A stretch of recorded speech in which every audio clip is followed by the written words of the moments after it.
All right, this is Derek with 100 Interviews. We are here with Jen Myronuk. How are you, Jen? Doing great. How's your South by been going? It has been an incredible experience.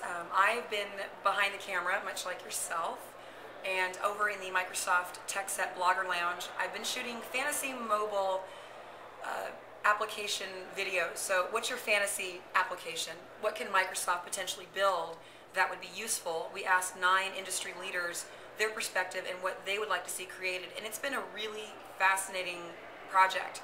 So we're wrapping up the video shooting. We'll be uploading today on fantasymobile.magnify.net, and other than that, I have done some partying.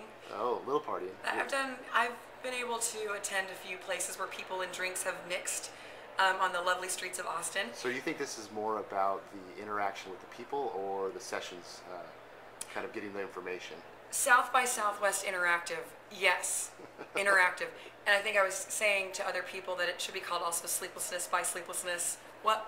I mean, because you just don't sleep. I mean, you do technically get a little bit of sleep, but you're also around so many people that, you know, during the day it's ideas, discussions. At nighttime it's ideas, discussions, drinks, and where do we go next. So it's a really fun time. It's spring break for geeks. Oh, that's awesome.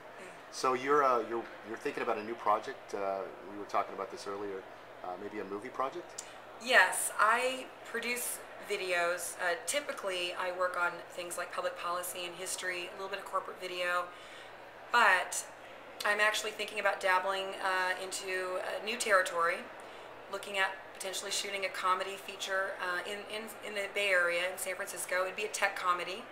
And it looks at the perils and the joys of running a startup, and especially in this day and age where there's a lot of other communication forms that can cause, I don't know, awkward moments and communication snafus. So I'm finishing up a full script, doing readings with several people, hoping that if it does happen, I can get everybody involved. And if it doesn't happen, you know, you don't have to say that you saw this, be our secret. But so actually, you're going to be ready for pitch probably in the next couple months or another year maybe? I'm approaching it like a software company. I actually am going to try to raise low budget. I'm going to try to do SAG Indie, which is paying people a lower rate for a lower budget film.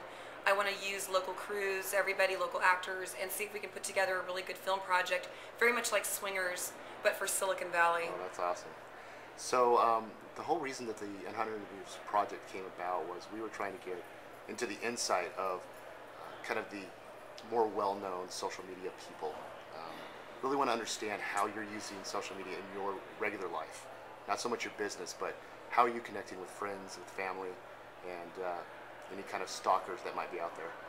No stalkers. No stalkers yet? No, not that I'm aware of. I think the one thing we all experienced was January 2009. Suddenly we noticed that our entire lives had joined Facebook. Suddenly somebody from 3rd grade who you had not seen since 3rd grade is remembering you from lunchtime. Remember we used to share those Pringles? And you're like, wow, I'm glad you're back. And actually it's been really fun. I actually had on Facebook a reunion with people from my 6th grade class, and I'm going to be visiting one of my friends. I have not seen her in 20 years. She's in Boulder. I think Facebook as a medium to connect people has been brilliant, and also it ties your whole life together. And I love how my early years, I'm a native in California, and the tech years, I've done political stuff, all those communities connect through Facebook. Twitter is really fun. I've been on for 2 years. This is my Wow, you're a veteran. Yeah, 2nd anniversary.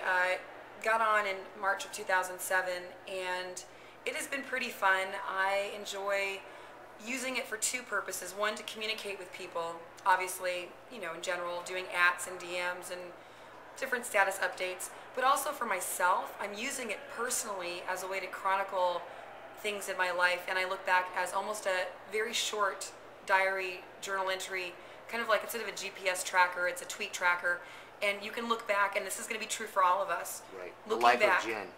Looking back and seeing what did I say about that time in my life? Did things come true? And I, as someone who loves history, I've also wondered how we're going to contextualize these tweets in the future. Congress is tweeting. It's now part of our National Archive. Exactly. It's amazing. You want to give a shout out for your Twitter handle? I'm Jen Myronuk. I actually did my name early on. I could have gotten Jen, Jenny, Jennifer. No. I chose my name, which is so rare. Nobody else is going to get it.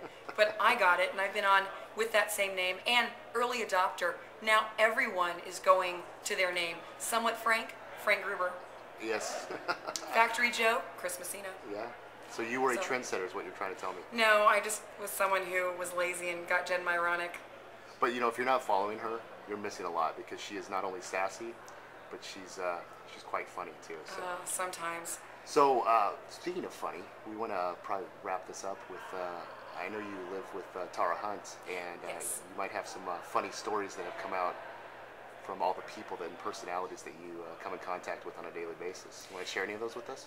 Yeah, so I've had the privilege and the, opportunity to be Tara Hunt, Miss Rogue's roommate. We've been friends for several years. We met actually in 2005, and this last year became roommates, and we've had a great time. We will actually tweet each other in real life across the table and have our own fun.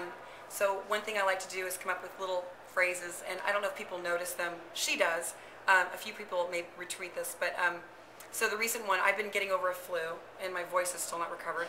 And so I was calling it Kung Flu, when you've got to fight back this virus, otherwise it'll come get you. And she thought that was funny. She actually put it in her presentation, which I thought was really cool. So I think you can use Twitter to connect with people in real life, also people you haven't met. I've met a lot of people, for the first time here after connecting on Twitter, and you can have fun. So be yourself, tweet, go forth, and I just hope we're not all sitting around a table and tweeting. I hope I can actually talk to you sometime too. oh, absolutely. In fact, my next Twitter application, actually my first, would be an application that gets you to meet with people and you share messages in real life. That'd be awesome. It's called talking. All right, Jen. Thanks I'm sorry, so much. twalking. Twalking. Got to put the twa in it. Thanks, Jen, for your Thank time. you. All right. We hope you enjoy the rest of your South by. I And, will. Thanks Thank you so much so for much. stopping by.